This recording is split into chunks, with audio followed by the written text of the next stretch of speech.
You're watching NCAA Gymnastics on Big 12 now on ESPN Plus. It's Beauty and the Beast Day at the WVU Coliseum as West Virginia takes on Big 12 foes Denver and Iowa State. The Mountaineer wrestlers welcome Glenville State.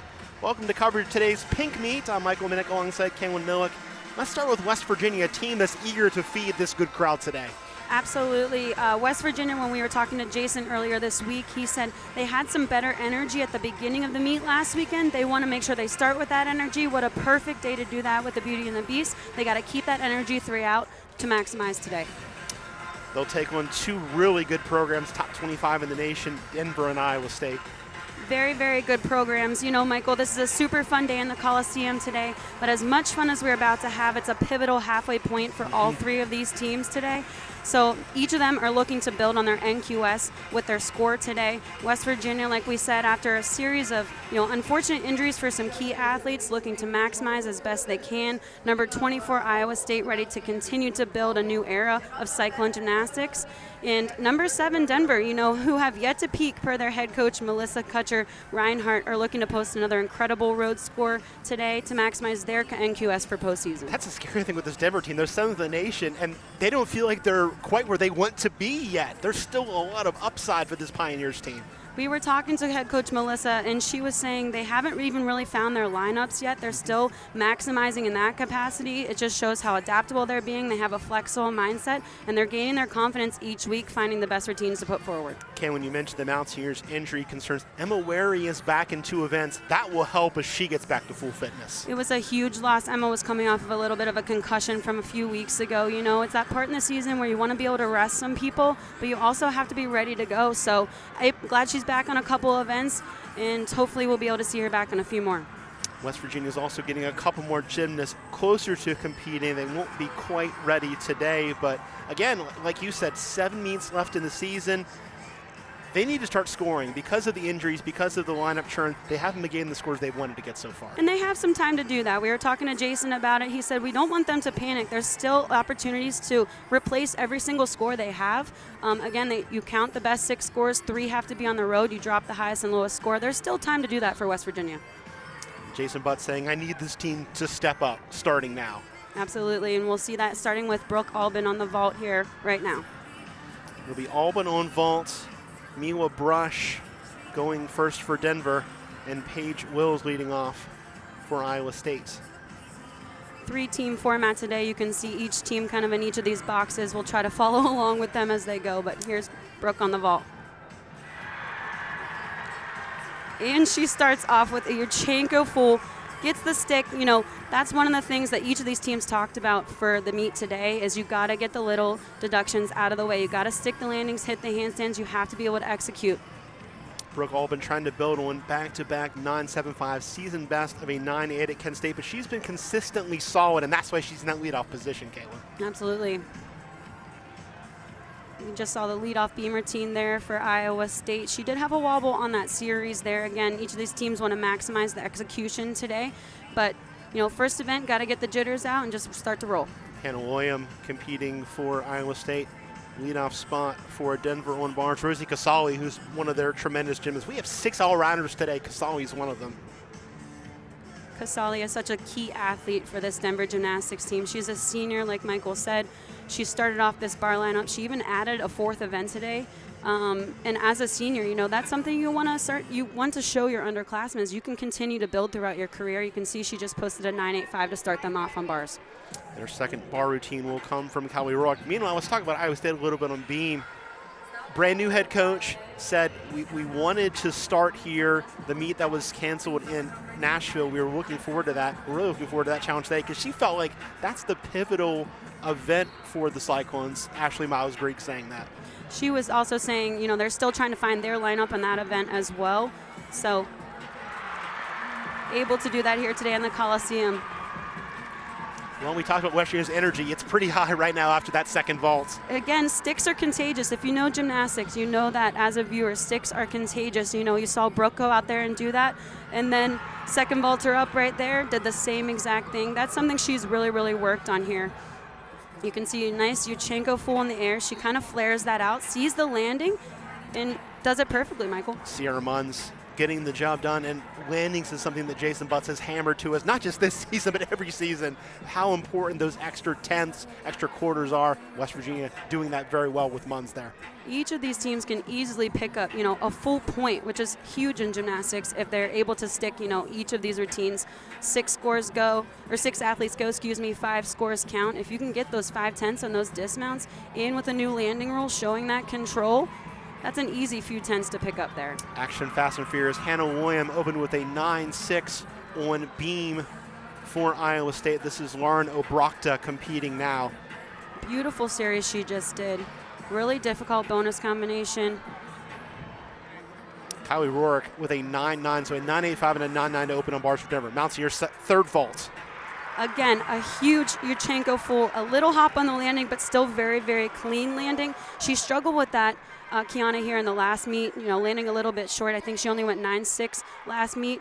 That was a huge improvement for her this week. Hoping she held the pose long enough, because that was close where she kind of celebrated and then realized she needed to hold the pose. We'll see it again. It's hard, if you are a follower of gymnastics, you kind of used to do the college salute where you land and get excited and judges didn't know if you stuck it or not, but that's a definite rule this year where you have to show that control for at least a full second before you, continue on with your celebrations. Dismount on bars coming from Denver. As I said, they've been on fire to begin this rotation. Munns with a 9.8 for West Virginia as their second score.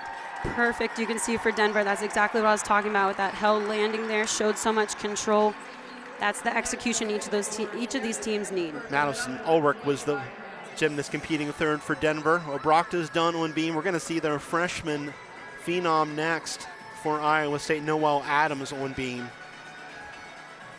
Noelle Adams, we're just going to start talking about her now because we're going to talk about her all day today. We got a lot to say. Yeah, she is just a freshman on this team. She is now 2-time Big 12 newcomer of the week. She's posted 8.99 or scores or better so far as a freshman.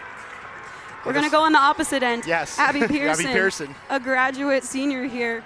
Again, those sticks are contagious. That was a beautiful Yurchenko full vault, showing her veteran status there. West Virginia is really, really starting that energy on vault. I want to see this continue through each of these athletes. In front of Abby Pearson, Kiana Lewis with a 9.875 season best, just .025 off her career high as a senior. Here's Abby in the top corner there. You can see nice Yurchenko full. Again, she kind of does that flare, sees the landing as she's coming around that second half. Absolutely nails it. Emma Wary is on deck for West Virginia. Beam active now. Noelle Adams, as you mentioned, 9.625 for Lauren Obrochta. So a little bit of pressure, I think, on Noelle Adams with 2 lower scores on the board for Iowa State on beam so far. A little bit shaky again on that series there. Tiny bit of a wobble, but her dance and execution is beautiful. See if she can recover here. Nice switch leap. Hard bonus combination there. Mia Hebink on bars for Denver, and what a story she has been coming back after missing all of last year with injury. Huge double layout there. Back to the vault. And there's Emma, a little bit under-rotated again. We were talking about how she's coming off a few weeks where she hasn't been in the lineups. It's kind of hard to do that. At this point of the year, you kind of get in a flow. So just kind of getting her back on her feet this weekend, and I'm sure Emma will be ready to go. 95 from Abby Pearson in front of her. What's the most difficult part of coming back for an injury like that? I just think, again, you're in that part of the season where you're kind of just going with the flow. You're working on the little details.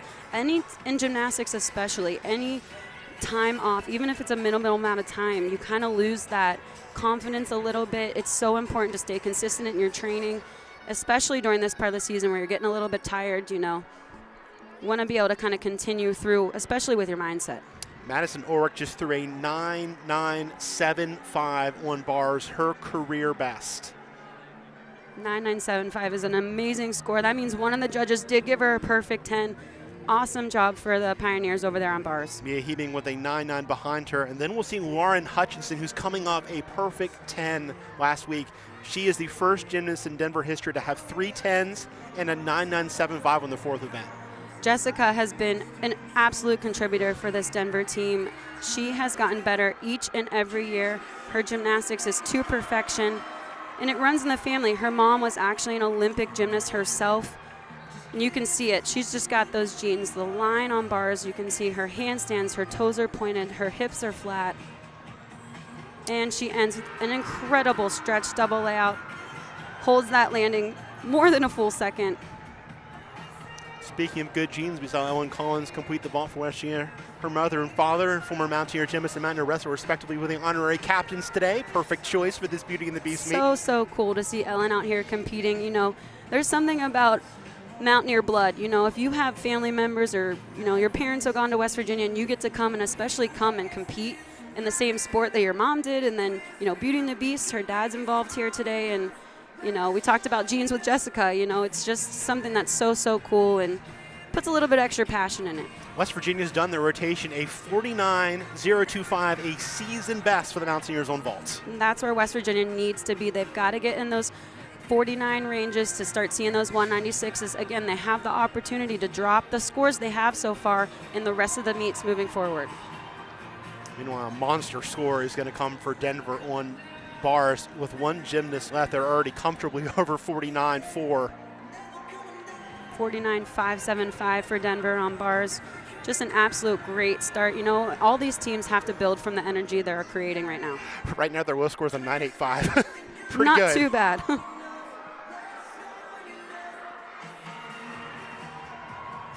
Dismantle and beam from Iowa State. Nice tuck front full. Again, a stuck landing, held control. Those are 10s that especially Iowa State wants to pick up on the events from that lower score at the beginning. That was Josie Bergstrom. Noah Adams had a 9.8 in front of her. So Iowa State's going to be the last to finish on beam. They're going to have the attention to themselves for a little bit as Denver has their final bar competitor, Riley Mundell, compete. Beautiful routine for Riley. Again, another huge routine for Denver.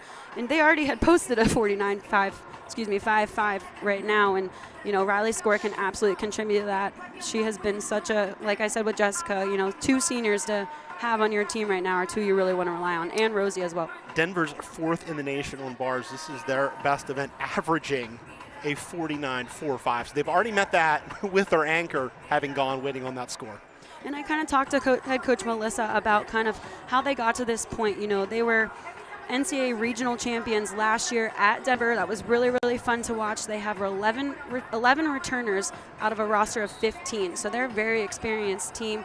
They are ranked number 7 right now. They had the 3rd highest season opener. So they have everything going for them. I kind of asked, how did you begin with such confidence? And she said, what's fun is that it's the 50th year, similar to West Virginia. We're celebrating 50 years for both of these programs. And she said, we just kind of looked at who came before them and what they contributed to make Denver Gymnastics what it is. And we're just building from that, and the energy is incredible. Mundell puts up a 9.9, so that's a 49.6 rotation for Denver, again, beating their season average, which is already the 4th best in the nation. Amazing. Shift some focus over here to balance beam. Iowa State. Again, we kind of talked about how they're finding their way on this event a little bit, playing with lineups, sticking people in different positions, and just seeing how they can maximize their gymnastics on this event here. Lauren Thomas competing, another 5th competitor, season best of a 9.9. That came a few weeks ago at Illinois State on January 26th. Nice series right there, front toss, toe back handspring. Josie Bergstrom put up a 9.825. That's Iowa State's best score on beam so far in front of her. So 5th of 6 on beam for Iowa State before we rotate.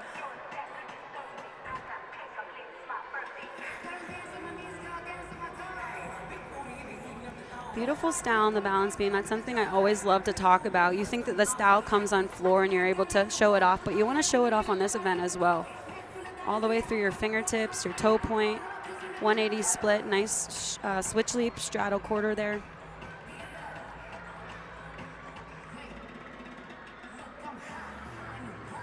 And the dismount here. Nice round off 1.5. Does take that little step forward. Like to see a little bit more control there. It's interesting to see new coach, new mentality, how different gymnasts respond to different coaches. Rachel Wilk is going to be the anchor for Iowa State. She didn't compete at all last year, just competed in 5 meets on floor as a freshman. Now as a junior, she's become a big part of their beam and floor rotation.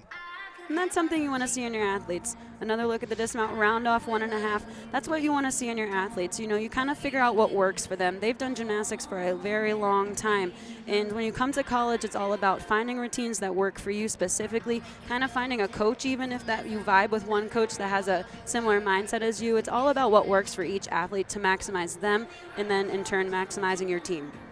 Waiting on that score for Lauren Thomas, Rachel Wilk getting final instructions on that side from assistant coach Haley Young, who was a holdover from the previous staff. I think it's good to have that continuity, right? You have a new coach, a new mentality, but you also have someone who the gymnasts know and trust to get the job done. She's been a part of the program for 10 years, I think, now. So definitely, you know, as an athlete, you have, I mentioned, kind of that passion a little bit more in your blood for the team. And to be able to go and coach that team as well is just super exciting. She wants to continue to see Iowa State gymnastics grow. 9-8 the score for Lauren Thomas. Rachel Wilk up now for the Cyclones to close out this first rotation.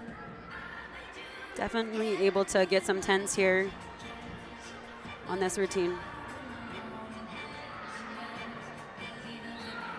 Another hitch kick, front toss to back tuck. Really difficult series. You don't see that a ton.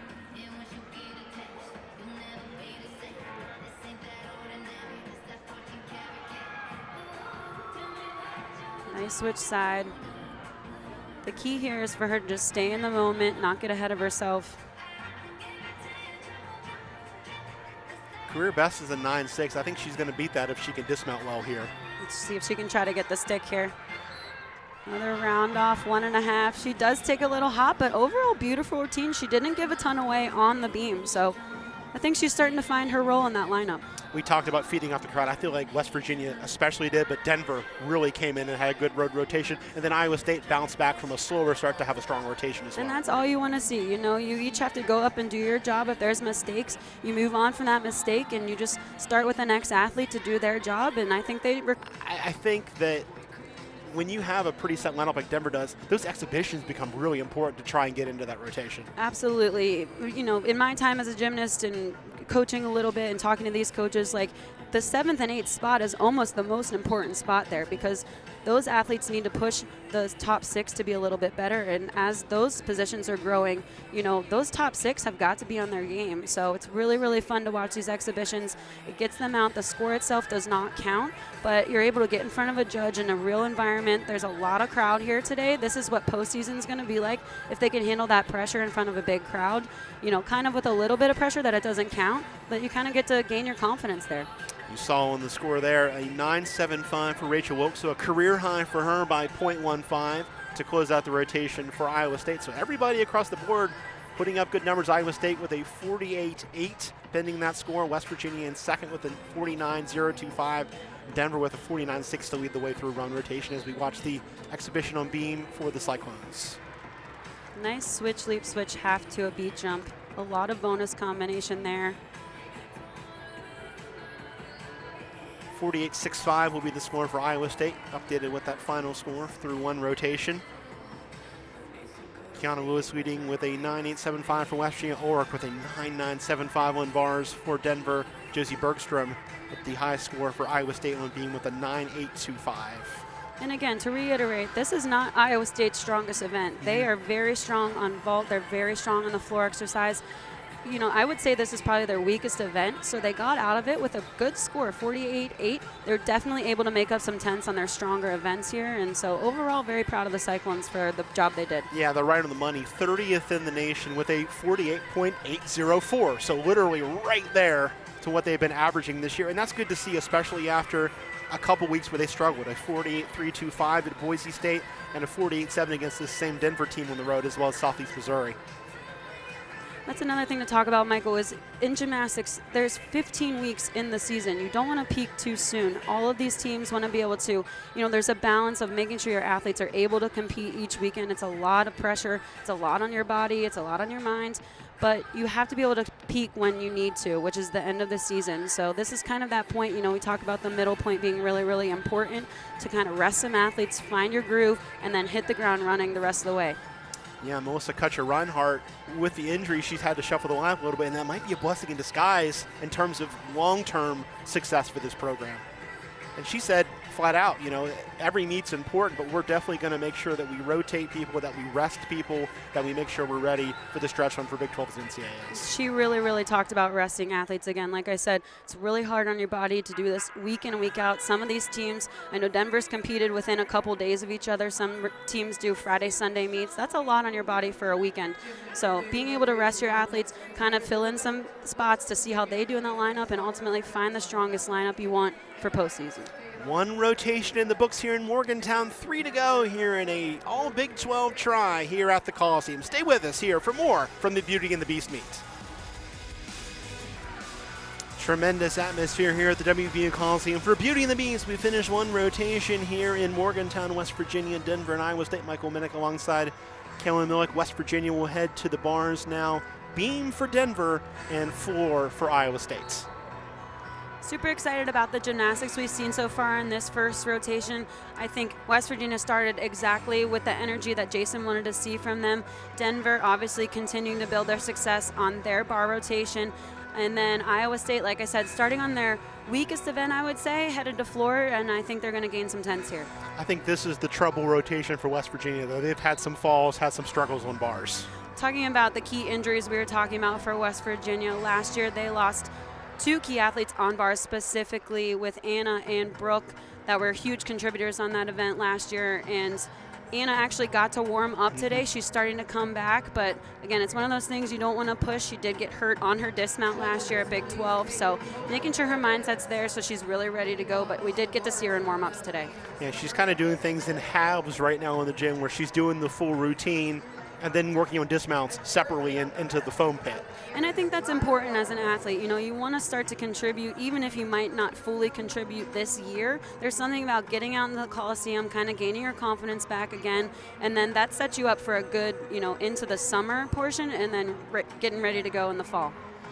Iowa State coming off a 49-3 on 4. They are excellent in this event, and this is obviously actually Miles Greig's wheelhouse, right? Working on 4, getting this group specifically ready to go. Super fun to get to talk to Ashley. She was an Alabama star. She had 11 perfect 10s in her career. She was 4-time NCAA champion.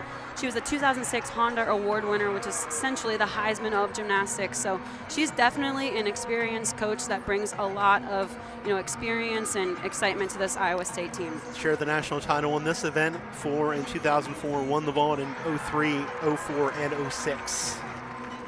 Just saw Miranda Smith land her dismount on bars there at double A. Did take that hop forward, but Miranda has been a key component of this bar lineup. I keep talking about her. This is actually her weakest event, but she's been a rock on them, that leadoff spot, just as a freshman. Coming off a career best 9.8 at Bowling Green last week. Another look at her routine. Nice shoot over handstand. That's one of the things the judges want to see, is that kind of stuck handstands. That execution is definitely what each of these teams want to focus on. Abby Thompson dismounting on beam for Denver. They'll have Madison Riedenbach on deck. Beautiful start for Denver on that event. Abby does a really difficult series in a side aerial back handspring. Not only does Denver execute their routines really well, they show a lot of difficulty too. And this is Emily Hong on 4, senior from Langley, British Columbia. One of the internationals on this roster. She had a little bit shorter trip than some of the gymnasts on this Iowa State roster. Super cool. They actually have athletes from 5 different countries, including the United States, but they have people from England, Spain, and Guatemala.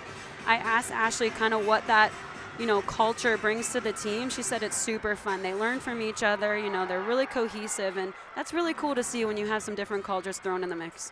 Well, when you have a couple of people that are Olympians or Olympic hopefuls, not for the U.S., but for their home country.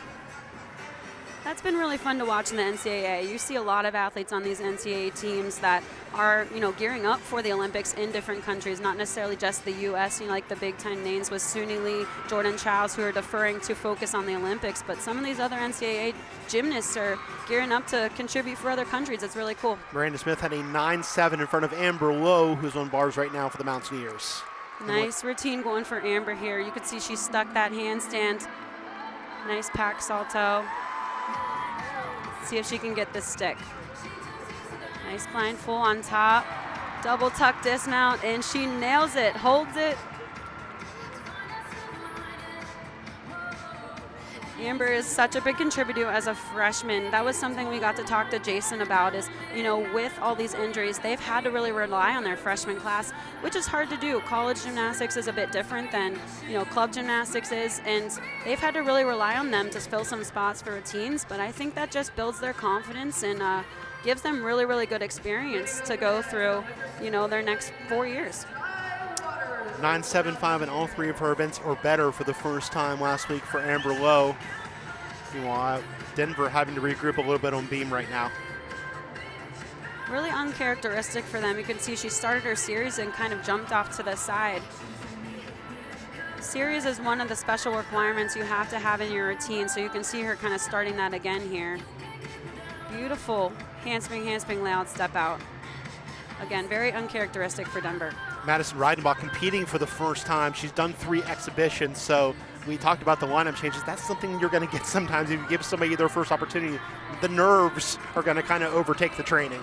Absolutely. And again, you don't really know how they're going to compete. You try to simulate the nerves that you're going to get in actual competition when you have a real judge in front of you, a crowd of a couple thousand people, depending on where you're competing. So trying to rest some of those athletes for Denver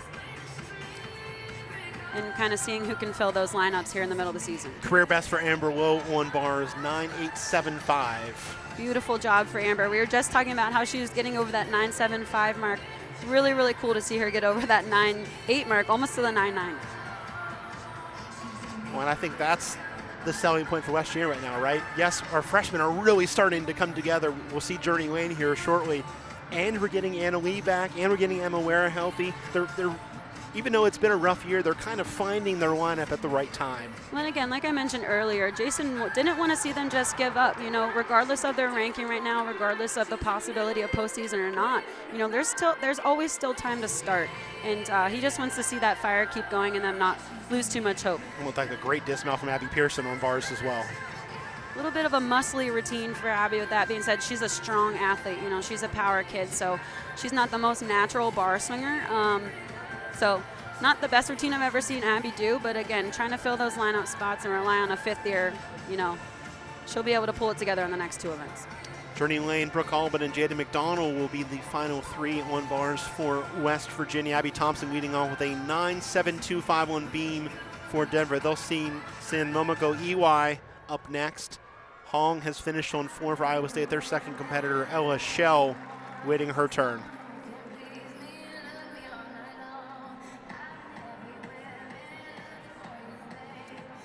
We were just talking about this freshman group from West Virginia. Journey Lane started. She's been in floor every single meet. She's added bars and beam the last 2, trying to bounce back after a bit of a struggle in bars last week at Bowling Green, a 9.375. And again, we talked about kind of maximizing these scores. Journey actually got a 9.9 on beam last year, competing her first time. She did do an exhibition previously, but to go out there for your actual first competition and put up a score like that, that's exactly what you want to see, and that's going to build her confidence on the other events she's competing. Madison Reidenbach taking a 9-1 after that fall. So Iwai, Kasali, Ulrich, and Hutchinson have a little bit more pressure on them, closing out this beam rotation for Denver.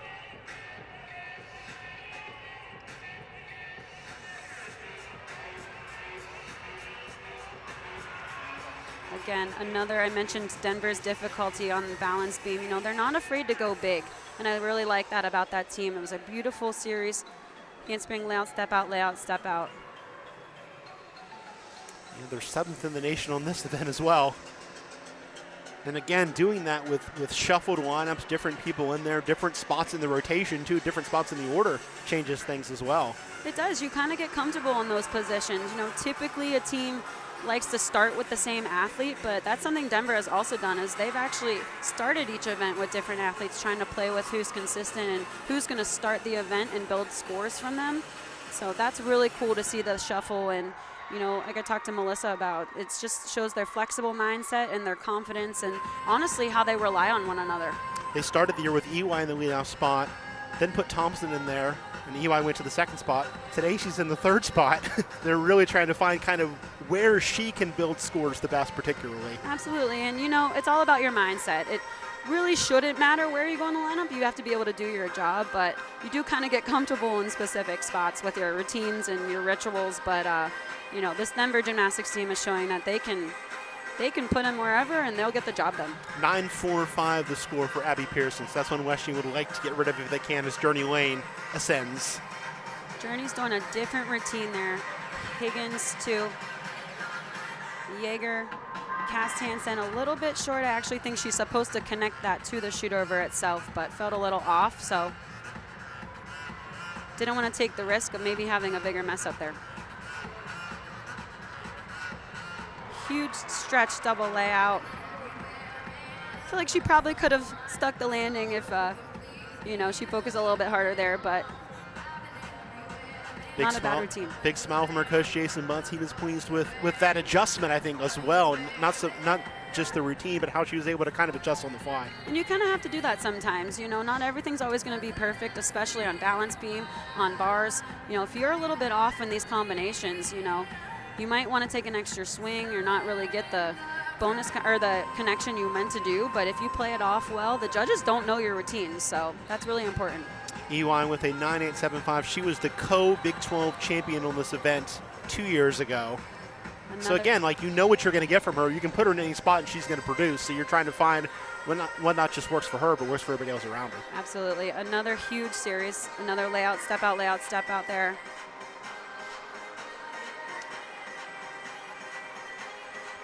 EY with the 9.875. Casali, Ulrich, and Hutchinson to close things out. Dismount there.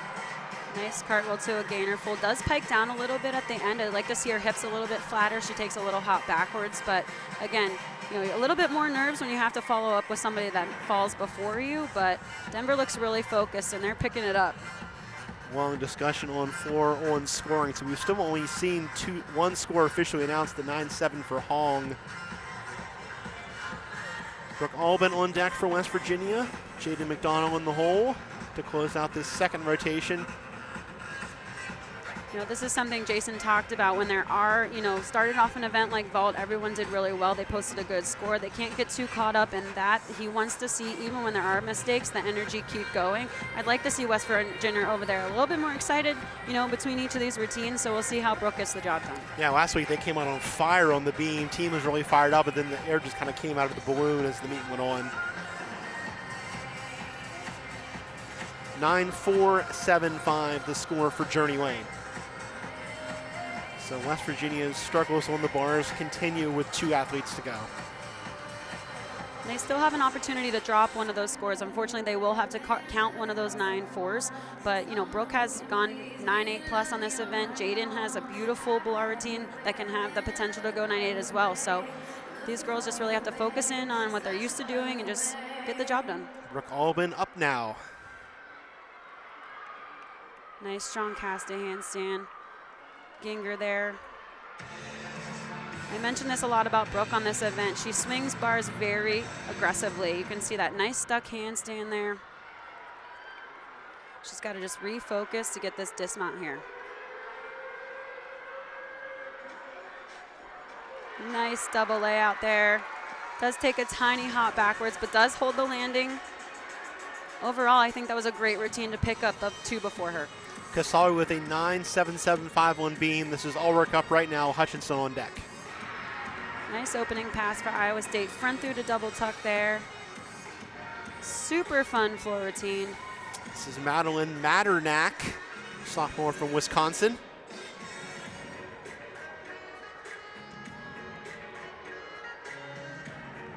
Another look at Brooke Albin's routine on bars from West Virginia. Again, very clean routine. I mention this all the time. I love how aggressive she swings this event. She does have a beautiful long line. She's a little bit taller of a gymnast, so she can just clean up the details, get that stick at the end. It's a good score for Brooke. Dismount from Ulrich on beam for Denver. Madison Ulrich has been, again, we keep talking about these freshman athletes that are putting up, good routines for each of these teams. Madison Ulrich is one of those who has had an incredible career just as a freshman competitor. 3-time Big 12 Newcomer of the Week, 5-star recruit. And they've slid 2 freshmen into a team that, as you said earlier, won a regional last year and haven't missed a beat. And maybe have even been better than they were this time last year. I got to talk to Coach Melissa about her specifically. She said, you know, she gets to, I think it's cool that she gets to kind of follow under Jessica Hutchinson's footsteps as an all-arounder. How cool that you have a senior and a freshman competing at a really, really high level, kind of chasing each other. But she said she's very observant, and she puts what she learns each day from every athlete to work. And she's an extremely hard worker, free-spirited, and most of all, she's just a competitor. And you can go blow for blow with someone who's put up tens in 3 different events in your career as a freshman. That's pretty good. I think that's a pretty good role model they got.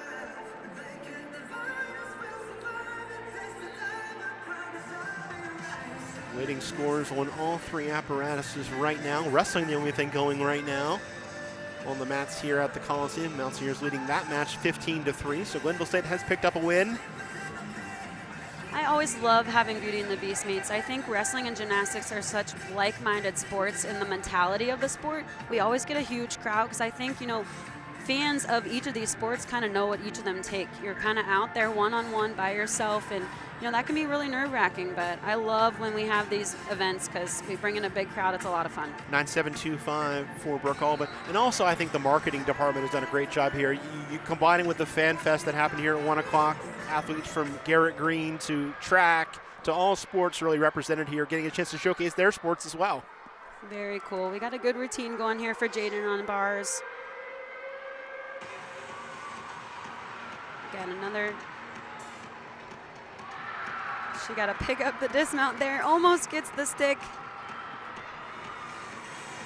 And Jessica Hutchinson on beam, you know, she's also a tall athlete, so her lines, and you can see that pike toss there. It's huge. Just the precision that it takes to put up that kind of score. Absolutely. She looks like she's on the floor on this event. It's stunning. You can see her full turn ends in releve. She's really controlled. Another look at Jaden McDonald's dismounts. And then Jessica's dismount as well. Yeah, great dismount from her as well. Another cartwheel full, just absolutely nails the landing. Chest is up, hips are flat. Beautiful, beautiful set for Jessica. So Denver will not have to count the fall from Reidenbach, the 9-1. Their low score will be a 9.725, as Hutchinson will certainly beat that. And then a fall on 4 out of bounds from Iowa State. Yeah, unfortunately, she had a little bit too much power. Didn't quite open up when she needed to see the landing, and over-rotates there. Madison Ulrich had a 9.875 in front of Hutchinson, by the way. Montrabach closing her routine out on 4 for Iowa State. So they still have 3 competitors to go. West Virginia and Denver are done with their second rotation. Rachel Wilk, Kaya Parker, Noah Adams are the 3 on deck for Iowa State on 4 to close out the second rotation. We're waiting. Just nailed it. Jessica Hutchinson has a 9.95, one being 3 out of the last 4 meets. Exhibition going here in the bottom corner there. Hutchinson with the 9.9 gives a 49.2 for the rotation for Denver. Again, that's right where they have been averaging. 49.217s are in QS right now, which is tied for 7th in the nation. They're 9th or better in 3 of the 4 rotations. Their weakness, in quotes, is the 4. They're only 17th. Nice exhibition routine there. Again, kind of, I feel like a broken record today. Playing with these lineups, trying to see how they're going to maximize themselves come Big 12's postseason. It's really fun to kind of watch the camaraderie and how they really back each other up. And each of these teams always mention, you know, it's competitive. It's fun competitiveness at practice. You know, they want it to be that way so they can kind of push each other, and that's how you become the best team you can be. So I'm seeing a 9-1 from the judge on the near side for that 4 routine. So it is going to be a score that Iowa State would love to get rid of with 3 gymnasts to go. I still have not seen the score for McDonald on bars. I saw Jason Butts was talking to one of the officials just a minute ago just to clear things up.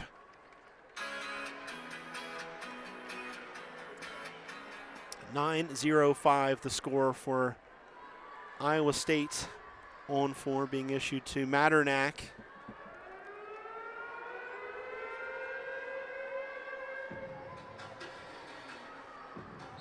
Definitely an opportunity with these last few athletes to build from that.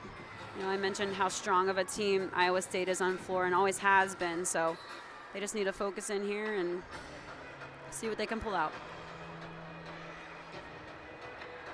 A nice number front through double tuck. You can see how she lands with her chest up, really controlled lunge. That's something the judges want to see with your tumbling.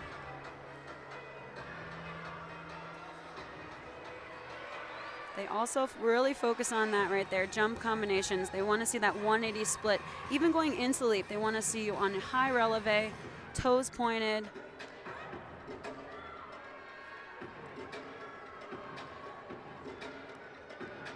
And then, of course, show your personality as well.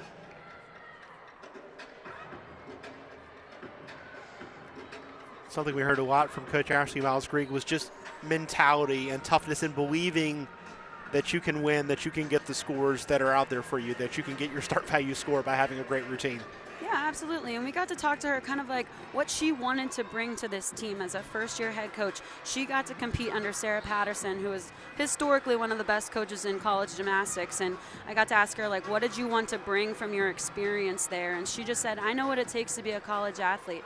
And she kind of just oversees the team. She really relies on her assistant coaches to kind of run the day-to-day operations. But ultimately, it's just setting standards and expectations and kind of holding each other accountable to those. And, you know, they came in after a rough season last year and kind of had that underdog mentality and just said, hey, we're good enough to be here and we can do hard things. Let's just stay focused and support each other and bring back that competitiveness. Yeah, she noted that on bars, still have 2 gymnasts to go on the floor for Iowa State.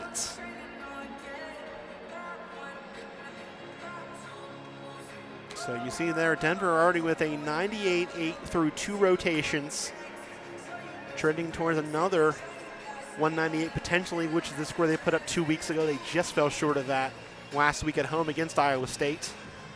Huge scoring potential for Denver. I was excited to talk to Melissa about, you know, Oklahoma being in the Big 12. This is their final season in the Big 12, and I kind of asked her, what has that meant to you to be, you know, kind of neck and neck with such a good team? And she said she has huge respect for the high level of competition they bring, and they just set the bar. KJ Kindler sets the bar for college gymnastics, and she said that just makes us better. We want to compete with teams that make us better, and she's really excited about being in the Big 12, the support they've given, and, you know, we still got some good teams coming into the Big 12 next year. So just love seeing Denver kind of grow their program, and it's been really exciting to be a part of Big 12 gymnastics. They've already competed against Oklahoma twice this year in a 5-day span. In fact, one at home, one at Oklahoma. Oklahoma getting the better of them in both of those meets, by the way. They're a tough team to beat, absolutely. They're number 1 in the country, 2-time national champions. So, you know, having them as a role model for all these teams in the Big 12 is incredible. And, you know, you got to compete against good teams to kind of get that fire and kind of see what it takes. And, you know, Melissa said even regardless of who they're competing against, they're really cohesive within themselves, and they want to make sure that they better themselves as a team. So fun out there in competition no matter where they're competing, but she was excited to be here for the Beauty and the Beast this weekend. Looks like we're going to have a 9.85 as the score on the floor. Kaya Parker is waiting patiently for her turn to go 5th for Iowa State. Signboard being turned our way right now, and it will be a 9.85 on 4 for Rachel Wilk. So Parker and Adams waiting for Iowa State. What do you do as a gymnast when you're in one of these rotations that's done, just to kind of stay focused and stay locked in? You know, I think you practice that throughout season. You never know what the meet's going to bring. Sometimes there's judging discrepancies, you know. You hope not, but sometimes there's an injury that takes up some time. But that's something you focus on, and you just really want to look in on your team and kind of what works for you. Some teams like to dance, kind of hang out. Some teams, you know, are really focused and getting ready for the next event. So, again, it's whatever works for your team, and the ultimate goal is just to stay focused.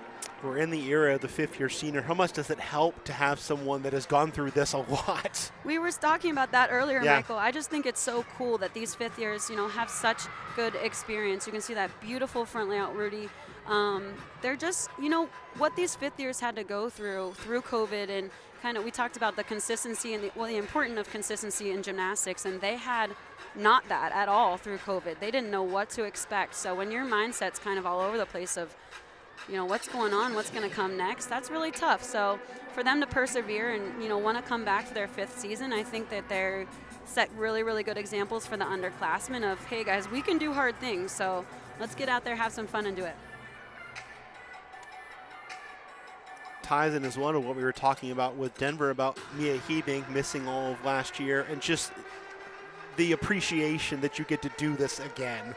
Yeah, there's something about, whether it was COVID or whether you had an injury, when you're missing out on a sport you love and something you work so hard to do, there's just this sense of honor and privilege you feel when you get to compete again, and just such a passion. And she talked about Mia being so driven and her attitude, and honestly, like I said, with these fifth years and even the seniors on these teams, you want to maximize every moment. It goes fast and it's the best time of your life. So for them to be able to just use that experience and teach the underclassmen just to enjoy every moment and capitalize and just have fun, that's something each of these coaches want their upperclassmen to do. Iowa State once again making strides after that early step out of bounds to not have to count that fall, put up 5 good scores and get out of this second rotation with a solid number. Another good routine for Iowa State there.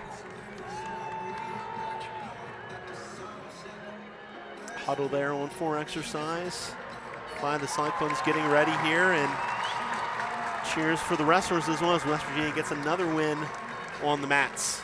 This is kind of unique. You kind of talked about what you do as a team when you're waiting for other events to finish, if yours is finished. What's cool about this competition is, when wrestling and gymnastics are going through a season at the same time, you don't always get to go to competitions for each other and cheer for your fellow, classmates and stuff. So to be able to kind of do this together is really, really fun. They have the opportunity to kind of look over at times and cheer for their friends, and I think it's a really, really cool environment.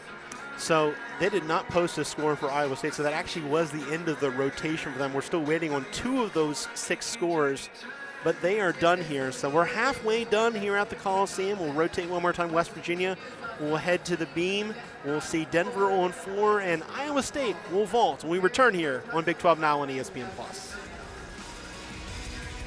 On that event, who had posted multiple 10s in her career on floor, and just kind of getting to learn from her. We talked about her being super competitive mindset. She's just made for college in general, but she also has such a fire under her as well. But I'm excited for this third rotation for each of these teams. I love what you said about made for college, because that just shows the versatility. You're not a specialist. You've got to be good in all 4 events. You do. And, again, I think the biggest thing in college is working on your mindset. The gymnastics is there. You've done these skills and these routines for a long time. Just finding out specific skills that work for you and just overall enjoying the experience and just being confident, because that confidence goes a long way in college. This is Callie Rorick on 4, career best and season best. 9-9. That came in the meet we were talking about earlier with Oklahoma, UCLA, and Stanford against Denver. Denver has really impressed me on floor this year. I don't think it's one of those events that they historically were the best at. Very, very good team, but I think this year they've really got athletes on that event that can post these high scores every single time they go out. And they've been building pretty consistently, with the exception of the Oklahoma meet away where they dropped a little bit. They've gotten a better score every week on 4. 17th in the nation with a 49.354 in QS. Just going to shift the focus over to beam with Miranda Smith leading off on this event. She also does a very difficult series of a standing layout. You saw Denver do back handspring layout, which has a little bit more momentum. So really cool, unique series there, and good routine going for her. The layout of the Coliseum is a little bit different for Beauty and the Beast. Is it different when you're used to having beam basically diagonally across the court from where you are now? Yeah, again, we talked about this. It does kind of mess with you a little bit, but you compete in different arenas all the time. It is strange that you're at home and your equipment's a little bit different, but it's something that you just work on your mindset. You go out no matter where you are, what arena you're in, and you just get your job done. Iowa State will vault here in the third rotation.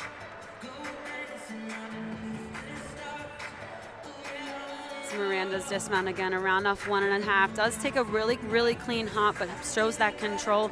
Great routine, good lead off. I'm excited to see West Virginia on beam after such a strong performance on this event last year. They're a good beam team. Their confidence is there, their mindset's there. They can put up a good number here. Same with Iowa State on vault. Historically, a very, very strong event for Iowa State, and you'll see some athletes that post really high scores. They don't compete a lot of 10-0 vaults. They have a lot of 995 Yurchenko fulls, but there's some of these athletes that have gone 995 on those vaults and gone 9925. So very, very well executed vaults. I'm excited to watch them on this event as well. Yeah, West Virginia's 49.275 on beam last week was their best score regardless of event this year. How many times have we been able to say that their beam score, not their floor score in particular, has been their best score through 6 meets? Beam is a difficult event. You know, you're up there on a 4-inch wide beam that's 4 feet off the ground, you know, and it's difficult. You have to be calm in that event. You have to be on, and, you know, it's a hard one.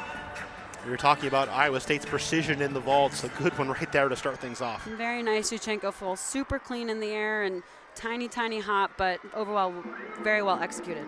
9.575 the score on beam for Miranda Smith. Not quite what she's been doing the last couple weeks. Abby Pearson in the second position today as Momoko Iwai does her floor routine. Beautiful first pass for her there.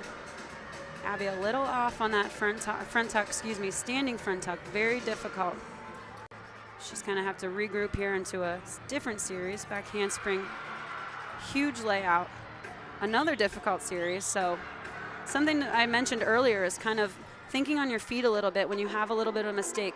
The judges down there don't know that she was supposed to connect the first flip into a different flip. She practices that in competition. In practice, if you're off a little bit, you just go to your next routine and play it off like nothing's wrong. Percentage-wise, how often do you think that happens? You know, you never know. I think it depends on the meet. It depends on the year, and overall, again, you kind of plan for those. You almost practice that routine more than you do your easier routine sometimes. So. Another pretty good stick on vault for Iowa State. Huge, huge stick. You can see the lines on the back of the vault table. Again, that's one of the newer rules over the past few years. They put those lines just to show your direction. She was a little bit to the side there, but she didn't give away a 10th on the landing, that's for sure. Good crowd here. We saw Ren Baker, the AD, in between rotations talking to us and saying hello, wearing his pink as well. He's done an awesome job. I've gotten to meet him. We've both gotten to meet him quite a few times, and he just loves to be involved in everything. He'll walk up and down these aisles of every person in the crowd, and you know, he has so much love for West Virginia, and I'm really excited he's on board. Yeah, West Virginia has their fall inter-squad meet, and he's there. You know, it's not like he needs to be in front of a crowd. He supports these athletes and these coaches 24/7, 365. And he's a busy man, and he puts in the effort to do that. That goes a long way for a university and an athletic department. Julia Brown in the third position for West Virginia on beam. Again, we've talked about this freshman class. Julia's had a spot on the balance beam the entire year, but she did have a fall her first meet out. So that's something she's really rebounded from. She's put up great routines. She has a difficult routine as well, and you know, she's kind of finding her role in that event. I know she's been warming up floor as well, so really excited for Julia. Yeah, the 8.925 the first meet, ever since nothing worse than 9.725, including a 9.85, a career best last week at Bowling Green. I think that's really the routine that got West Virginia's emotions high, was that third spot from Julia Brown. Meanwhile, Rurik with a 9.825, Iwai with a 9.8 on floor for Denver. 9.75 the score for Abby Pearson in West Virginia. You can see another vault for Iowa State down there in the corner. I do think she tried to stick it too much. You know, it's a good balance of you want to stick the equipment, you want to stick the dismounts off the equipment, but when you try too hard, sometimes you get a little bit ahead of yourself, and I think she did that right there, but overall clean vault. 9.775 from Wills, 9.825 for Parker on the first two Iowa State vaults. Looks like Denver's put up 9.825 and a 9.8 so far on floor, so looking to build off those 9.8s and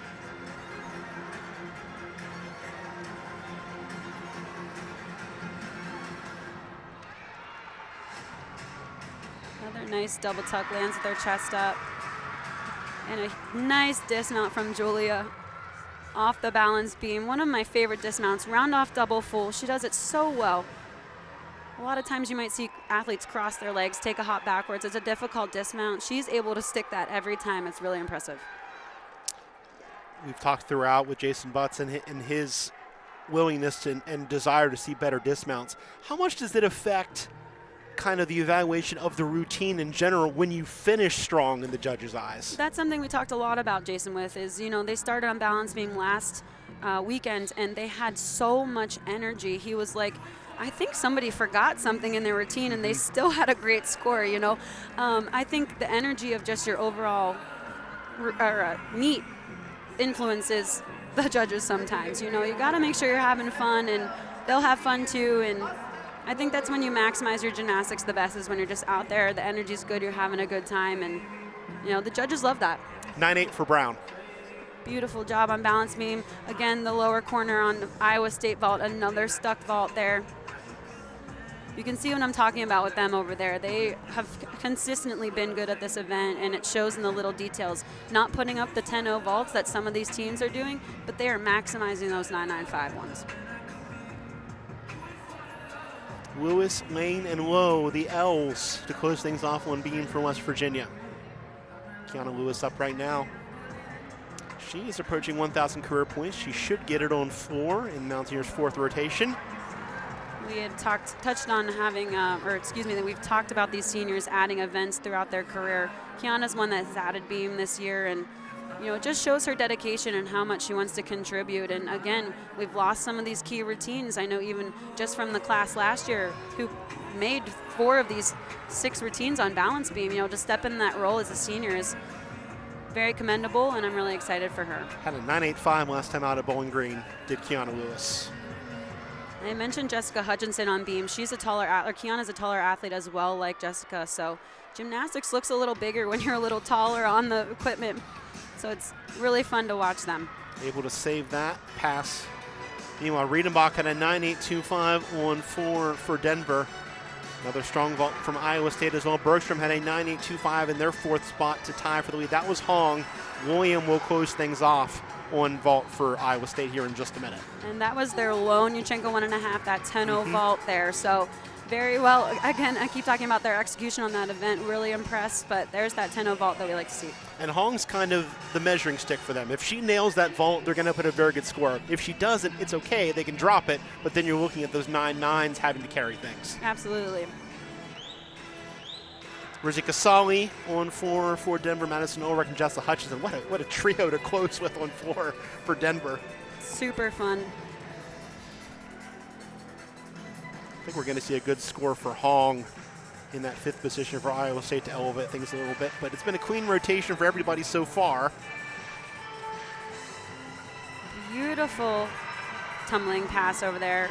Don't see it a ton. Round off, or excuse me, a 2.5 punch front. Difficulty. And it is a 9.875 for Emily Hong, a season high, and the 5th time she's put that score up in her career. Hugs for Rosie Casali coming off the 4 exercise. Denver should be really excited about this rotation so far. Each of these scores have been building. That's exactly what you want to see for your team. And we touched on her earlier. Rodenbach comes in. She's only competed now in 3 meets on 4 as a freshman, exhibition 3 times, and she's fitting right into that scoring matrix for them. 9.8 for Brown, waiting the score for Lewis on beam for West Virginia.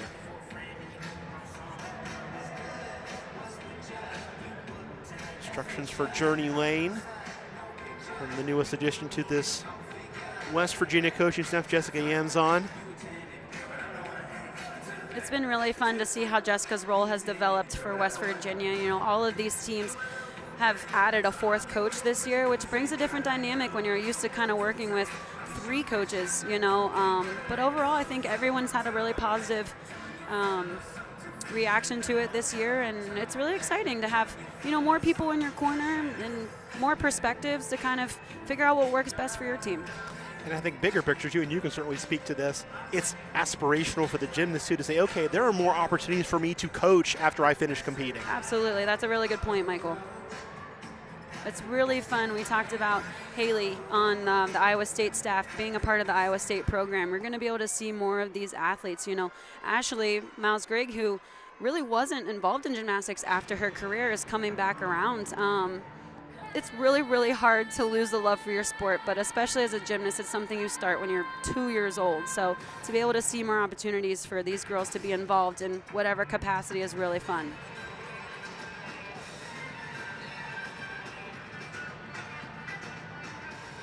(8-4-5) the score for Lewis. Nice open double tuck there. You don't see that a ton. A lot of times athletes grab their leg on that opening pass. That's really difficult. It's Madison Ulrich.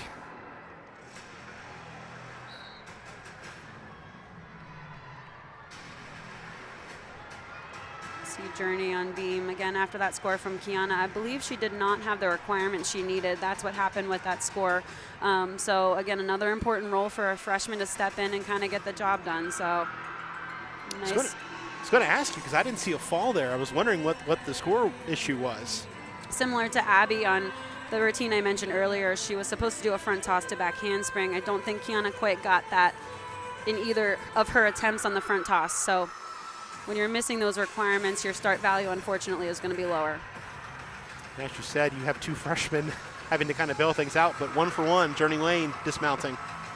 And that's really difficult, but it speaks to their competitiveness. And again, you know, as freshmen stepping into these roles that West Virginia really, really needs, they're doing a great job, you know, and I just think it's going to build their confidence. They'll be able to focus on more of the details and, you know, kind of figure out what works for them throughout their career, but they're already doing a fantastic job. I think that's exciting for West Virginia to have those younger classmen step in when you really need them. Back to 4 where Kasawi put up a 9.925. That is a season best for her. Career best is a 9.975. Ulrich just finished, and we'll see Hutchinson, who put up a 10 in this event last week, to close things out on this rotation for Denver. Another look at a solid series for Journey on beam, and then the dismount here. Very well executed. We talked about those landings, especially when you have to count scores that you don't want to. You know, we had some lower scores for West Virginia, but Journey just gained a 10th for them right there. So really exciting for West Virginia, and they really got to refocus. I think what Jason's saying is they started with that energy. I really want to see them on this next event, in this last routine here for them, to build that energy and bring it to floor. See the breathing exercise for Jessica Yams on before West Virginia's beam rotation closes out with Amber Lowe, just telling her to stay calm. I'm sure that's a message for most freshmen around the country, is just relax, you know what you're doing, just go out and do it.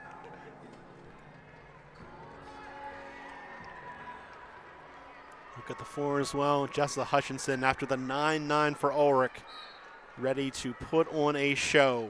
This routine is absolutely stunning. If you're watching online, pay attention to both of these routines, but Jessica, like you mentioned, put up a 10-0 on this event, and she's capable of doing that every time. This routine is stunning.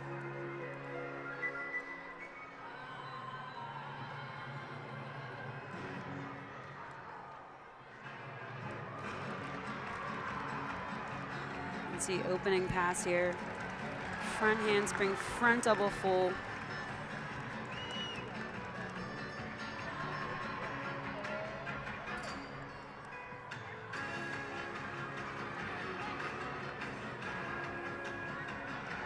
You can just see her split leaps, just complete 180. A little bit of a bobble there for balance beam. Once again, saved by Amber Lowe, much like Abby Pearson had to do. Exactly. Journey Lane put up a 9.775 in front of her. So right now, Denver again, just quality across the board. They're looking to drop a 9.8 at this point with Hutchinson's score. Not a bad place to be, especially for someone like Jessica who can put up a huge score. Excellent dismount from Amber Lowe. Again, not the routine she's used to doing, but she's able to kind of think on her feet and do that second routine that's ready to go. So all eyes on Jessica Hutchinson, closing things out on 4 for Denver. Another stunning pass. Front handspring Rudy to a jump. Another look at Lowe's dismounts on beam. Beautiful job for Amber there. what makes Jessica Hutchinson's routine so high level on floor? I think I keep beating the horse with the execution, but she's got it. You know, she's stunning. Her presence is there. She's got every quality you want in an athlete on that event and on all the events. You know, what's really cool about Jessica's floor routine, last year she actually did the choreography of her mom's routine from the Olympics, wow. which is just amazing. She had the best time, had to tweak a few things just for the, you know, the items you need for a college routine, but how cool that she has that legacy. And I just feel like she's gotten better and better somehow. I don't know how she could, but you know, just a stunning athlete, and she's got every quality from top to down that Denver really values, and that, you know, she's teaching on all of the underclassmen that is Denver gymnastics. This is just our expectation. This is what we do, and you can see it in their performances. Score is being arranged right now across from us as Denver readies an exhibition 9-6, by the way, to close out for West Virginia, and low on beam. What will be for Jessica Hutchinson? It will be a 9.925 for Hutchinson. Another huge number for Jessica, and I want to mention again how she's not even a good competitor, or not only a good competitor, excuse me, she's just calm and cool and collective is what Melissa said. And she's also just super humble and kind. So again, kind of, I like to talk to each of these coaches about what they really look for in athletes, and you know, Jessica's it, and Denver's doing a really good job of getting those same kind of like-minded athletes in there. I love what the coaches said about Jessica and Madison Orwick as well. You want your best gymnasts to be your hardest workers, and those two are for Denver. Absolutely, and you can add a bunch of names. I feel like we could run down the roster of all these teams of, you know, what you're looking for and what makes your team great. And I think another trend we kind of heard across the board from all three coaches was with the veteran gymnasts, learning how much you need to do, that you don't have to do this a million times. You need to do it well, and you need to do it right. And then that can be it. It's okay to say, I did it the way I needed to do it. I got the work and I needed. I can move on. And I think that's something that's a lot different from club. And club growing up, you know, like any sport, you want to put in the numbers. You got to get your base down. You know, these girls have put in so many numbers throughout their whole life that now they get to just have fun with it. Each athlete might have a different, you know, practice plan that works for them. They might change up routines. Just basically the goal is to get clean, confident routines out there. That's when you're going to maximize your score, and that's when you're going to have the most fun doing gymnastics, and that's what it's about. So 3 rotations go. We'll have the floor party for West Virginia when we return. Denver will move to vault, and we'll see Iowa State on the bars as we close things out here from the Coliseum on Beauty and the Beast and Pink Mean afternoon here in Morgantown. 4th rotation, Michael Minnick with Kaylin Millick. Denver has put up 2 of the top 5 scores in program history the last 2 weeks. They are in a good position to put another 198 up with a 148.2 entering the 4th rotation. And they're ending on an event that they're really, really strong at. We've talked about their execution, you know, throughout the meet that Melissa wanted them to do. They're absolutely capable in doing that on this last event. And then the race for second continues to be very good. Iowa State 146.725, West Virginia at 146. So they can make up some ground here potentially on the floor where they've been strong and always have been strong. Absolutely, and we talked about kind of the rivalry between these two teams in the Big 12 being very equally, you know, competitive throughout the time in the Big 12, and you know, you can't let up when this competition's so close. You got to go out there, you got to maximize every routine, and you got to get the job done. West Virginia's floor lineup will be Kiana Lewis, Brooke Albin, Journey Lane, Amber Lowe, Abby Pearson, and we'll see Sierra Munns as well in that anchor position, someone who we thought we'd see earlier in the year but has kind of been bouncing back for some injuries herself. Again, yeah, I was going to mention that she had a little bit of a calf strain earlier, and that's some event on floor that you don't want to push if you've got kind of lower body injury. So really excited to see her out there and how she kind of develops into this lineup. Denver will be vaulting. They are 9th in the nation on the vault, averaging 49.288. They'll send out Mila Brush, Amanda Hargraves, Madison Riedenbach, Madison Ulrich, Rosie Kasawi, and then, of course, Jessica Hutchinson. Bars for Iowa State, Hannah William, Paige Wills, Ella Shell, Logan Boswell, Laura Cook, and Lauren Thomas, the projected lineup for the Cyclones. You can see Zakira giving some last-minute instructions to Kiana on floor. I'm excited to see Kiana right now. She had a little bit of a struggle in the last event. It's one of those things that you have to put it behind you, act like it didn't even happen, and get this floor routine done. You know, something I talked to Jason, or we got to talk to Jason about this week, is how mature and emotionally stable she's become throughout her time. We talk a lot about the mentality of the sport. The gymnastics is always there, but she's training smarter. She's become a team leader. She's more aggressive and intentional. I want to see her be intentional here on this floor routine. Brush gets the vault lineup started beautifully for Denver. Starting off with a 995 vault, but again, when you're using those lower level vaults, not the 10-0 vaults, you want to execute them well, and she did a great job. Kiana Lewis also underway here for West Virginia. Nice bar routine going for Iowa State here.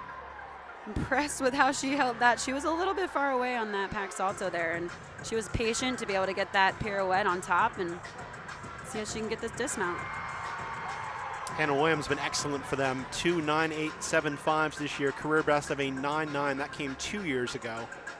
Really nice start for Iowa State. We're talking about kind of going head-to-head on these routines here. Kiana opened up with a beautiful combination pass with her Rudy layout step out. As you said, I feel like West Virginia and Iowa State measure themselves against each other. Usually they're third or fourth in the Big 12. Who gets third, who gets fourth? Last year it was West Virginia getting third, Iowa State getting fourth. Of course, this year we'll have 5 with BYU coming in the Big 12 championships. I'm definitely excited about adding more teams to the Big 12. Like I mentioned, we're losing Oklahoma, but we're adding Utah, we're adding BYU, we're adding Arizona, Arizona State. It's going to be really, really fun meet come postseason. And again, that execution on these 995 vaults, absolutely nailing it, holding it for probably way more than 1 second. But, you know, they're not giving away anything on that roll. Kiana Lewis continuing to work hard on the floor.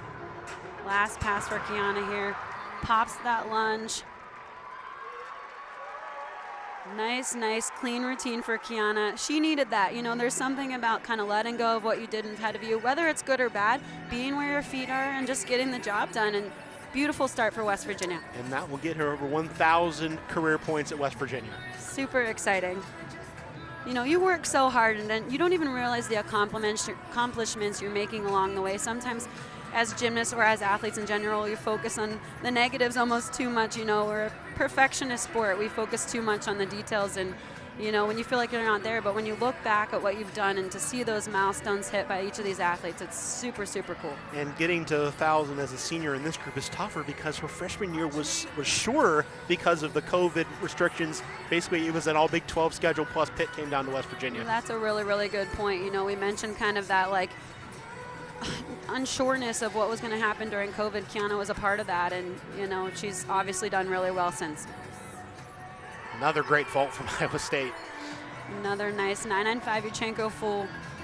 Just beautiful in the air, onto the table. You know, judges look for every angle of this vault. Sometimes we focus just kind of on the air, or in the air and on the landings, but, you know, you got to make sure the execution's there throughout, and they're nailing it. For Denver, I should say, not Iowa State on vault. Yes. We knew where we were going. Already a 9.85 for Brush to lead things off. William with a 9.725 on bars for Iowa State. Mountaineers' second forward worker will be another veteran for this team, Brooke Albin. 9.85 for Lewis. Again, good start. They have to keep this energy going. Brooke is capable of putting up a huge number. Nice double pike, clean in the air. Brooke's another one that throughout her career has added events.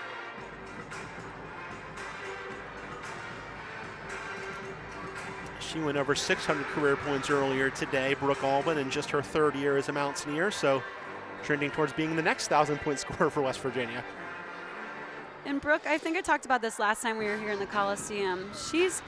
She's also just a calm and cool, collected athlete. You know, we're starting to see a little bit more of her personality come out and enjoying the process through it all.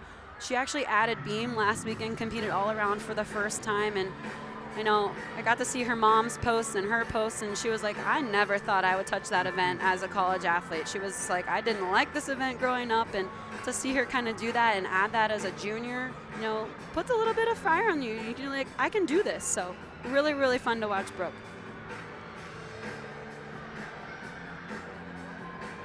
Last pass here for Brooke. Nice double tuck again, pops that lunge, very clean. Wills with a 9.775 for Iowa State on bars. Shell, Boswell, and Cook, the next three up for Iowa State. Another really, really nice vault. That was actually the first 10-0 vault that Denver's done. Madison Ulrich doing a front handspring, front pike half. Very well executed again, and clean landing. It's going to be a good score for her.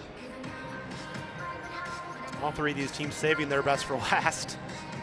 And that's what you want to see out of a competition. You know, it's exciting. It's a good environment we've talked about all day today, and each of these teams are having a good time.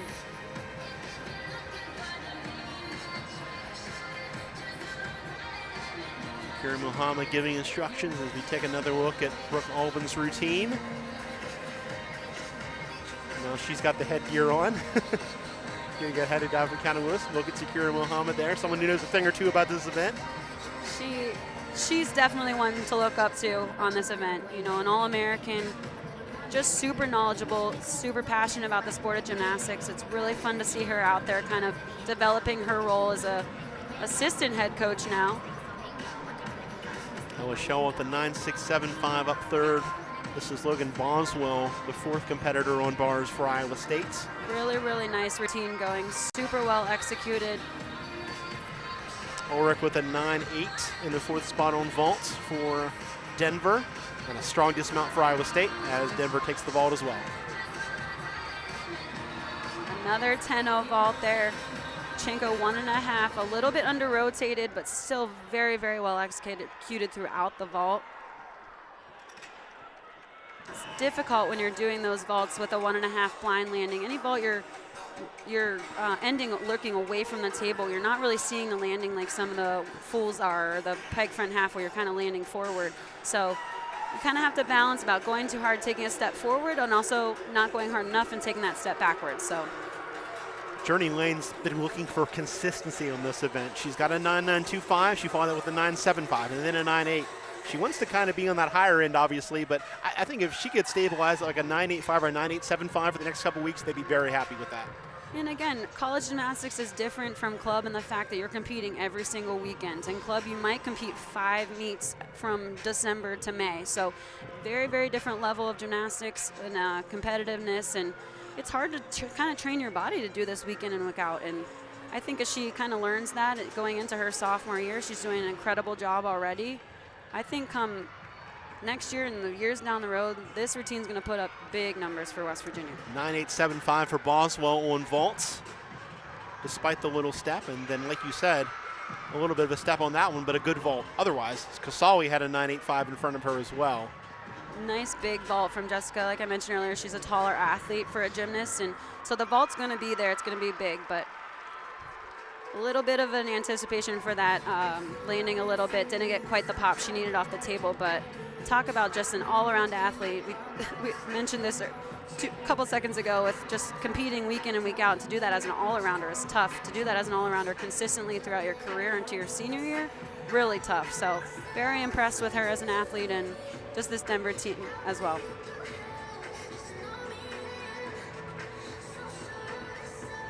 Away in the official score for Brooke Albin. I thought I saw a 9.85.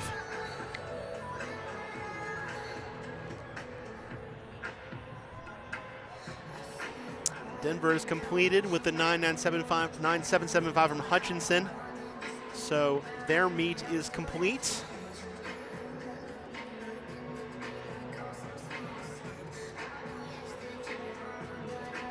And it's fun to see with Denver, you know, 197.35, which is an incredible, incredible score when they didn't have the meet that they are capable of having.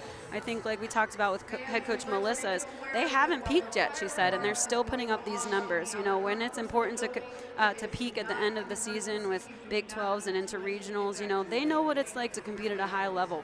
And, you know, like I said, incredible road score for them, but they're still continuing to build, which is super cool. That's where I was going to go next. That's their best road score, so notable for that NQS to put that up on the road. Led by the 9.85s from Brush and Kasali. Iowa State trying to drop a 9.675 from Shell as Lauren Thomas jumps up as their sixth and final competitor of the fourth rotation. Another really, really well executed bar routine, a tiny bit close on that release, but you can see her handstands all the way to her toe point. Nice pirouette on top of the bar. Again, another solid handstand. We'll see if she can get the stick here. Yes. I'd say so.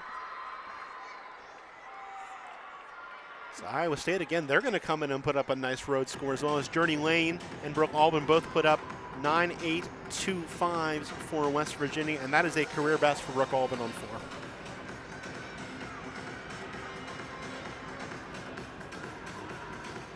Amber starting out with a really nice clean double tuck.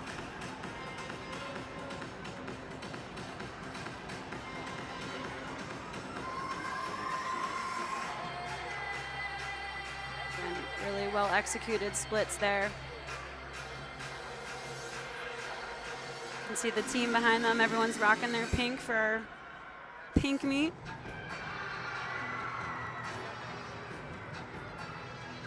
There's something about the energy of a pink meet. Pink meet and Beauty and the Beast, like how much fun. Yeah, that's right. Combine them together. We need to do this every year. And again, we've touched on it throughout. Easily the best crowd we've seen here this year.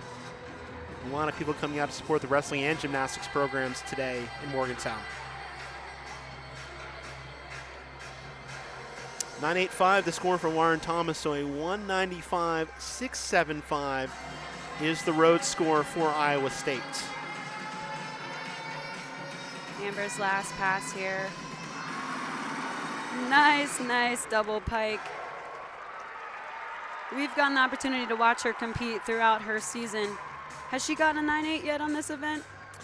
Let's see, Amber Lowe, That was 9.85 is the best that she's done. That was a great routine for her. Probably the best execution I've seen her do in terms of overall landings on every pass. You can see right there, very well controlled. It's going to certainly be her best home score. 9.725 is the best she's done here at the Coliseum. Feels like Jason Butts is finding the right order and lineup for the 4 as the season's gone on too.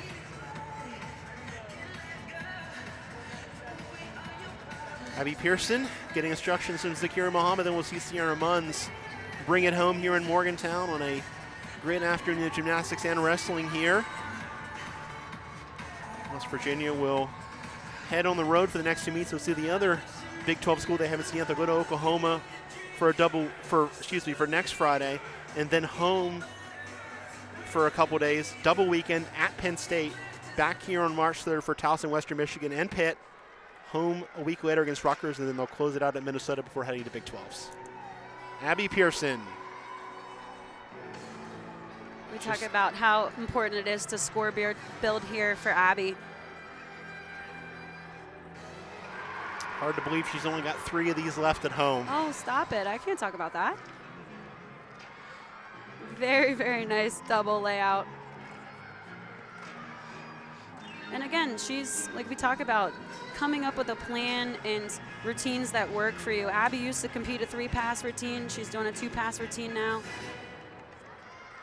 Something about Abby that I admire so much in an athlete is she just consistently trains hard. She just, from top to bottom, from what she does outside of the gym to what she does into gym, she is definitely the West Virginia standard that these coaches look for in an athlete and a recruit. And how important has that glue been this year, where you have veterans out with injury and freshmen having to step up to have a 5th-year like Abby Pearson to show the way? You know, I would say it kind of puts a lot of pressure on her, but for an athlete like Abby, it doesn't. She absolutely just thrives on being that rock, and she has been for her entire career here. And it's, you know, she's someone that these athletes need to look up to and want to look up to. And like I said, she's the standard for this West Virginia team.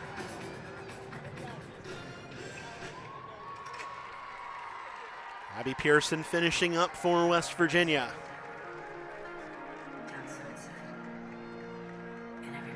So it'll be Sierra Munns. Close things out, 9.875 the score for Amber Lowe in front of her. That is a career high as well. Another look at Abby's first pass. Huge stretch double layout, lands with her chest up. Last pass here. A little bit under rotated there. Kind of see it in her face. She knew that, but that's what she's talking about right now. She was watching the same thing we were watching on the scoreboard and showing some frustration. But And Big smile from yeah. Zafir Muhammad. I was going to say, in the terms of the standard we talked about with Abby and the effort she puts in inside and outside of the gym, if you know her mother, you know that her standards across the board are high. So any little tweak that she made, she's going to be kind of upset with herself. But overall, great routine for Abby, great meet today, and excited to see her the rest of the way through her career. This will be Sierra Munn's home debut on floor. Had the 9.725 at Bowling Green last week, but did compete here when she was at Texas Women's as well. Transferred in this year to become a Mountaineer. I'm excited to see her on this event. You know, I've kind of talked about the role she's developed for herself. It's hard to be a transfer into a new program, you know, and to kind of figure out the vibe of a new team and coaching staff and kind of what it takes to compete for a different team. It's not always easy, and she's just been so bubbly and fun to talk to, and you know, you can see her true college experience right here, as you can see, just kind of the passion she has in her eyes. That's hard to teach as the freshman, but she's not a freshman. She's ready to roll. Jason Butch talking about how hard she worked this summer to get herself to the standard that's expected at West Virginia too. 9.875 the score for Abby Pearson in front of Sierra Munns. See her opening pass there, double pike. That 49.25 has already matched West Virginia's season high on 4. And something we talk about Sierra is, you know, she's almost too quick for what she knows how to deal with it. So I think it's really, really important for her to kind of find the balance of, I can't go too hard or I'll be running out of the Coliseum. But, you know, when she holds back a little too much, you kind of see that under rotation like the first pass. But she figured that out on vault today. I know she's going to figure it out on this event as well. This is going to be a season best for West Virginia no matter what. 195.25, beating the 195 they hung up at Illinois back in January. Second pass there, combo pass. Home debut for Sierra Munns in the books now.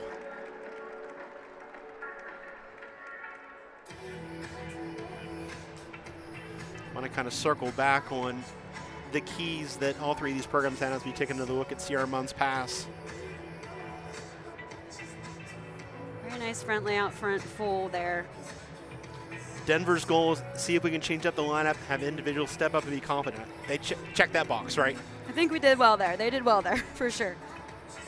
Iowa State was just kind of talking about building on what they've already done, especially in a road environment, a unique environment. You know, focus on the little things was what they talked about into this meet, and I think they did a solid job of that as well. I think they did as well, and I don't think they liked how they started the meet, but I think they definitely built from that. Still some mistakes, and they're still going, you know, almost a 196 on the road. That's pretty good. They've hit that 196 mark so far this season, and I think just correcting some of those mistakes they've had here and there and not really reinventing the wheel, which is something we talked to Ashley about. You know, everything's there. The foundation's there. They just kind of put it together. And then the energy for West Virginia, was it better than what we've seen the last couple of weeks?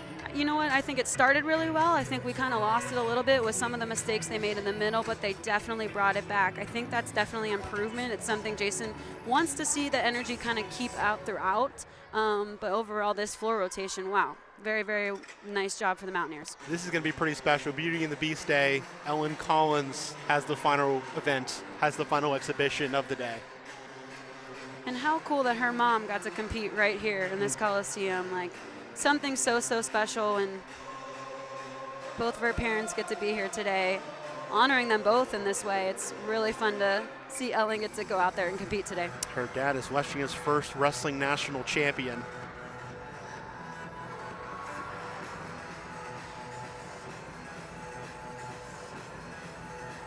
I think they mentioned, too, until last year, her mom held the record for most meets competed as an athlete, or at a West Virginia gymnast. And, you know, we kind of talked about that that record with the fifth-year athletes. It's kind of hard because they got to kind of have an extra year with a little bit of the COVID year. But talk about some good competitive genes. Well, and it goes back to what you were talking about earlier about how these two sports complement each other athletically. You produce a daughter that's good at it. Well, it makes sense that she has the mentality for it. You know, that's kind of the household she grew up in. So really, really fun to watch Ellen. It was great also to hear that even with that pedigree and that legacy, it was 100% her decision to be a Mountaineer. She wasn't forced into it at all. You know what? They actually live around the Penn State area. She grew up to going to Penn State camps and meets, and, you know, it's kind of hard to find where you want to end up as an athlete. But, you know, there's something about bleeding blue and gold blood, having your family background in it. I think it's one of those things where your parents probably want to push you to go there. But like you said, she made that decision on her own, and she's loving every opportunity as a Mountaineer. Let's kind of go through these events one by one, give you the winners. How about Kiana Lewis tying for the win on vault with a 9.875 with Emily Hong from Iowa State? Super excited for Kiana. We talked about kind of the mistake she made on vault, uncharacteristic mistake, I should say, on vault last weekend. You know, there's something that says that about an athlete when they can come out. Even on beam today, she had mistakes, came out, performed an incredible floor routine. So really excited for her confidence there. 3 9.85s behind her. Rosie Casali for Denver, Abby Pearson for West Virginia, Neela Brush to lead off the final rotation for Denver. Over on bars, we saw Madison Ulrich put on an absolute show. 9.975. Denver had the 5 best bar scores today. Not surprising. That's an historically amazing event for the Denver gymnastics program. They're a very technical team over there, and they train very, very consistently in practice, and that's definitely showing in their competition. Hutchinson 9.925 behind her, and then 9.9s for Hebink, Rorick, and Mundell. West Virginia led by Amber Lowe's 9.875. She tied with Logan Boswell, who put up that score for Iowa State. On to beam. The win will be Jessica Hutchinson. You hear that again a couple times. 9.95 on beam for her. Then Ulrich, Hebink, and EY. Again, Denver 1 through 4 sweeping that. All three of those gymnasts with 9.875s. Bergstrom's 9.25 led Iowa State Mountaineers, led by the 9.8 from Julia Brown. Yeah, like I said, with the way that Denver trains, you know, they're still trying to pick lineups that work for them. I think they're getting there each and every meet, and just to see them go 197.35 on the road and still not have a consistent lineup is really, really impressive. And then on 4, a tie. Jessica Hutchinson, Rosie Casali both put up 9.925s for the Pioneers. Again, we keep talking about Denver and how they've built on that event so far, and I think those two have really led the pack there, and as seniors, and really, really excited to see them just continue to grow and build. And again, with all of these programs in that halfway point of the season, you know, we're at the point where we got to make strides. You got to be able to make sure you're dropping some of those scores to raise your NQS to get into postseason and Big 12 championships. We'll see all these teams again, so it'll be fun. Madison Ulrich third for Denver with a 9.9. Then West Virginia got the next 3 spots. Abby Pearson and Amber Lowe both with 9.875s. Kiana Lewis with a 9.85. And again, we'll note the career best for Brooke Albin, the 9.825. That's the floor we're used to seeing from West Virginia. Exactly. I was just about to say that. You know, again, like I mentioned on beam, they lost a lot of routines. West Virginia did, due to the seniors that graduated last year, some different injuries. Anna Lee was one of those ones that was consistently in the floor lineup last year. So they've had to try to kind of put some pieces together that they didn't anticipate on having to do. So really, really impressed with them. They've battled hard on that event. I know Zakira, I've talked to her multiple times, kind of figuring out what works for them in practice and just getting their confidence there. And I think we're starting to see that, and I'm excited. All around belongs to Jessica Hutchinson, 39.575. Madison Ulrich, 39.55. Rosie Casali, 39.4. Abby Pearson for West Virginia, all arounded, 38.925 for her. So, final scores from this one we'll go over in just a moment, but I want to hear your final thoughts on this meet, Kaylin. I think overall I'm impressed with different aspects of every team. Like we talked about with Denver, finding the lineups that are going to work for them, consistency and execution. I think they're getting there, and putting up great scores and they're still not even there yet is just incredible. And I think they don't need to reinvent anything. They just need to continue to grow and find the lineups that work for them.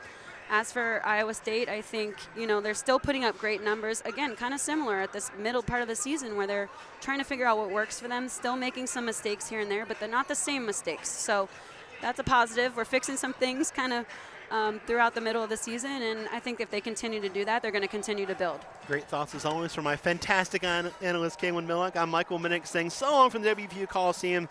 Final score, West Virginia puts up a season high to finish third in today's meet of 195.25.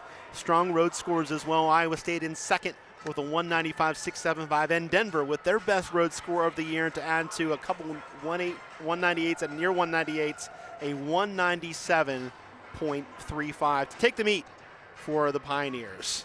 All games airing on the ESPN networks are streaming live and archived on the ESPN app. This has been a presentation of ESPN. Goodbye from University City. Enjoy the rest of your Sunday.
like just move.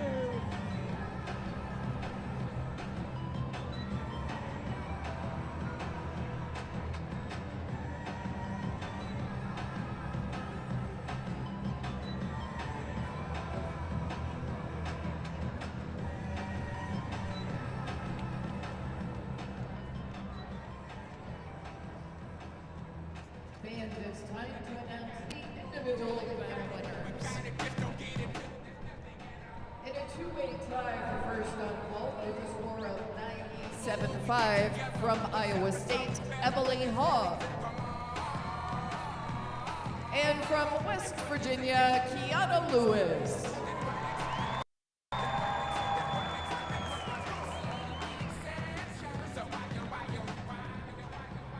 On bars with a score of 9975 from Denver, Madison Ulrich.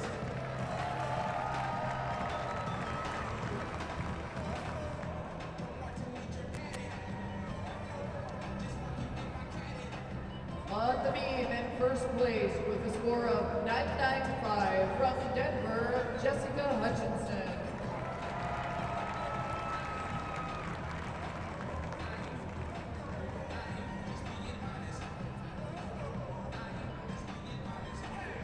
In a two-way tie for first on the floor with a score of 9925, both from Denver, Rosie Casali and Jessica Hutchinson.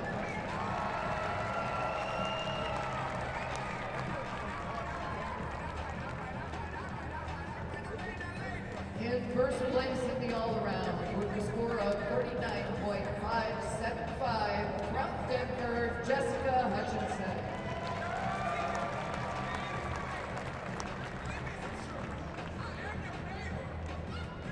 On to our team results. In third place with a score of 195.25, West Virginia University.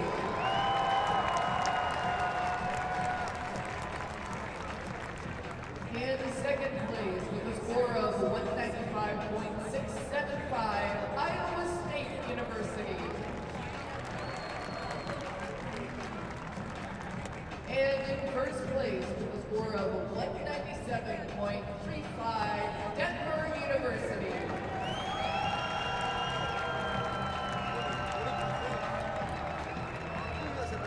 On behalf of the WVU Gymnastics and Wrestling teams, thank you for attending today's event. We hope to see you on Sunday, March 3rd